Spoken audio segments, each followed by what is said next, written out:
Welcome to the Genius Factory. Enjoy the video. You begin by preparing essentials. Enable the Google Maps platform APIs you need, create a project, and enable billing. This is required for most endpoints. Once done, generate an API key and apply HTTP referrer or IP restrictions so you don't leak it.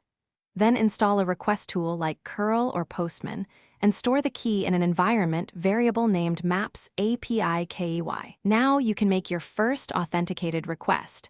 Follow the sample geocoding or places query to confirm the setup is next. Construct the specific endpoint requests you need.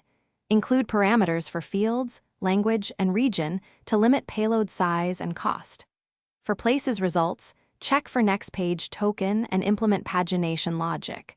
Wait the required 2-3 seconds before using a token. Make sure to respect rate limits and implement exponential backoff on HTTP 429 errors. Parse JSON responses programmatically to extract place ID, lat/LNG, formatted address, and relevant address components. Store records in CSV or a database for downstream use.